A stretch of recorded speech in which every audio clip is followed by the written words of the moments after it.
इस भेदभाव कार्यक्रम को आयोजित करने वाले हमारे भाई बाबू साहब जी, यहाँ पे बैठे हमारे जनमत पार्टी के विभिन्न तबका के नेता लोग, मेरी माताएं बहनें और यहाँ पे उपस्थित इस इलाके के तमाम मेरे भाई बंधु, मेरे बुजुर्गगण, पत्रकार मित्र सब, सुरक्षाकर्मी मित्र सब, आप सभी को तहे दिल से जनमत पार्टी की तरफ से और नेपाल सरकार की तरफ से आप सभी को बहुत बहुत शुभकामना और मुबारकबाद देना चाहते हैं। तो खास करके मुझे मालूम नहीं था यहाँ पे ऐसा कार्यक्रम होगा। हमने तो सोचा है भेंट घाट करके चले आना, वहाँ पे बोलना भी नहीं होगा, जिससे हमको मालूम नहीं था। लेकिन बाबू साहब जी लगायत जो हमारे भाइयों ने यह इंतजाम किया, उसके लिए मैं उन सभी भाइयों को बहुत बहुत मुबारकबाद पेश करना चाहता हूँ। खास करके जो मैं अभी नेपाल सरकार का कैबिनेट का एक मंत्री हूँ, उसके हैसियत के तहत हमने सबसे पहले सिंह दरबार में पहुंचते ही एक नियम वहां पे लागू किया कि एक ऐसा समिति बनाया जाए यहाँ पे, ताकि वह सभी जनता का, सभी लोगों की बात को सुने और तुरंत के तुरंत उसको कार्यान्वयन में लाया जाए। क्योंकि हमने निर्देश करके यहाँ पे आया हूँ और मैं आप सभी से यह वादा करता हूँ कि वापस जाते ही 20 घंटे के भीतर में वहां पे एक समिति बनाई जाएगी, छोटी सी यूनिट बनाई जाएगी, जिसका नंबर सार्वजनिक किया जाएगा। राजपुर के मेरे भाई सब, यहाँ के मेरे बुजुर्ग सब, यदि मेरे मंत्रालय के अंतर्गत कोई समस्या है तो तुरंत के तुरंत फोन कर सकते हैं। इंशाअल्लाह उसकी समाधान के लिए हम तुरंत के तुरंत रास्ता निकालेंगे। यह मेरा है। दूसरी बात, रोहतहट जिला बहुत सारी समस्याओं में पीछे पड़ा है। शिक्षा में देखा जाए तो यह पूरे प्रदेश में सबसे ज्यादा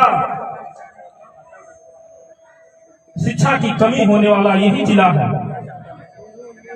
और अगर खाने पानी के हिसाब से देखा जाए तो सबसे ज्यादा आर्सेनिक होने वाला जिला भी यही रोहतहट है। और मैं यह आप सभी से वादा करता हूं कि यदि यह सरकार रहा, स्टेबल सरकार रहा और मैं यदि 1 वर्ष मंत्री रहा तो आर्सेनिक की प्रॉब्लम को रोहतहट से हटाने का मेरा भरपूर प्रयास रहेगा। क्योंकि आर्सेनिक इतना खतरनाक विष है, इतना खतरनाक जहर है, जो बच्चों के डायरेक्ट दिमाग पे असर करता है।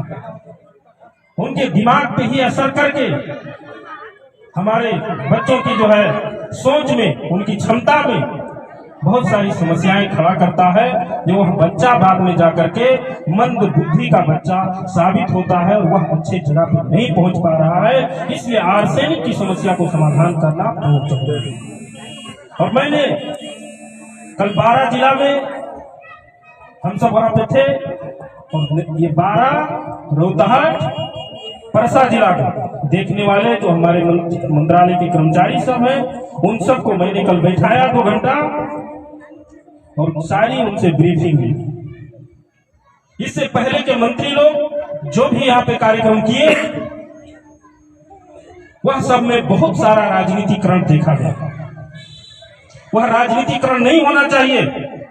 हमने वहां पे कहा कि नहीं, आप यह राजनीतिकरण बंद कीजिए, क्योंकि हमको किसी से घूस लेना नहीं है, किसी से हमको पैसा कमाना नहीं है। पैसा कमाना हमारा मकसद नहीं है। हमारा मकसद सिर्फ सेवा प्रवाह करना है, ताकि लोगों को तत्काल सेवा मिल सके।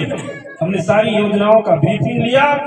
उसके बाद में वहां पे निष्कर्ष में आया कि नेपाल सरकार की जो सिस्टम है, योजना सबको लागू करने की सिस्टम है, उसमें बहुत सारी समस्याएं देखा था। 1 से 94 दिन किसी भी योजना को लागू करने के लिए 1 से 94 दिन वैसे ही बीत जाता। केवल प्रशासनिक काम करते करते 194 दिन बीत जाता।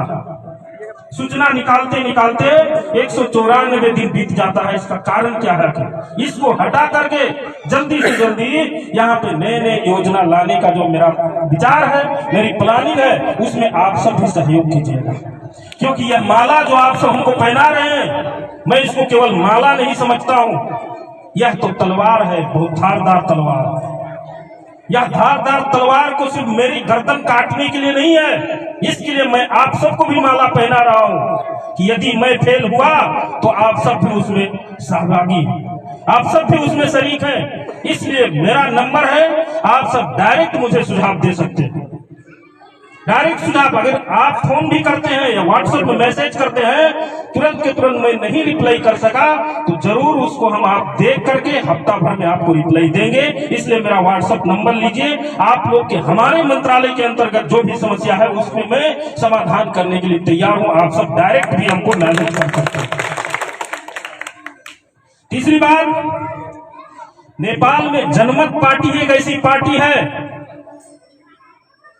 जिसने लोकतंत्र, संविधान, सामाजिक न्याय, समाजवाद, अग्रगामी परिवर्तन के लिए एक ही पार्टी बची है जो सामाजिक न्याय कर सकती है। नेपाल में दूसरा कोई पार्टी नहीं बचा, क्योंकि नेपाली कांग्रेस को हमने इतना वोट देकर के जिताते हैं, कम्युनिस्ट को यहां से बहुत बार जिता के भेज दिए, लेकिन आज हालत देखिए, कैबिनेट में मैं अकेला मिनिस्टर हूं, अकेला मुस्लिम मिनिस्टर हूं। मुस्लिम तो छोड़ दीजिए, मधेसी में भी लगभग अकेला ही।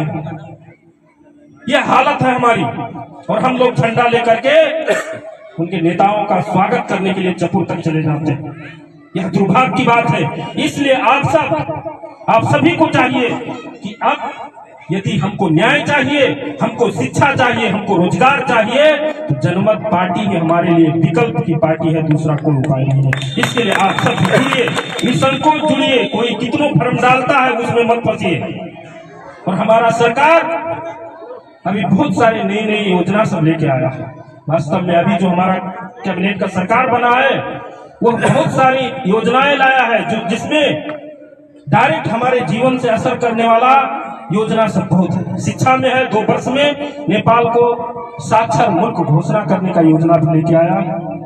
खाने पानी में भी वही है कि कमती में एक घर एक धारा का योजना ला करके हर एक घर में स्वच्छ खाने पानी का व्यवस्था किया जाए, वो हमारा सरकार लेके आया है। इसी प्रकार हर मंत्रालय में बहुत सारे नई नई योजना सब लेके आया है जो तत्काल से काम शुरू हो गया है। अब 2 दिन हुआ मुझे पदभार ग्रहण किए हुए, आप सभी को मालूम है। अब वह काम बहुत जल्दी ही शुरू होगा और लगभग 1 वर्ष के भीतर बहुत सारी समस्या समाधान होंगी, आप सब भी देखेंगे।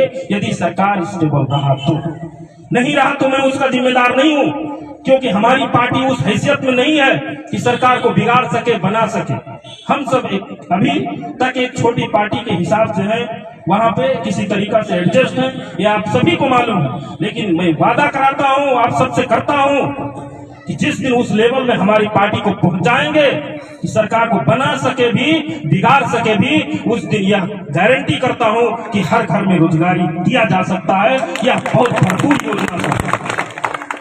इसलिए आप सभी लोग, अगर मेरी कहीं पे गलती होती है काम के दौरान भी, तो आप मंत्री की हैसियत से नहीं, अपने छोटे भाई की हैसियत से मुझे कभी भी सलाह सुझाव आप दे सकते हैं। कोई रुकावट नहीं है मेरे ऊपर, आप सबको बात करने में भी, मिलने में भी कोई रुकावट नहीं है। इसलिए हमने कह दिया कि सिंह दरबार अब केवल सिंहों के लिए नहीं, अब आप जनता के लिए भी खुलना चाहिए। सिंह दरबार सभी का होना चाहिए, सभी लोग वहां से आसानी से जा सके, अपनी बात को रख सके।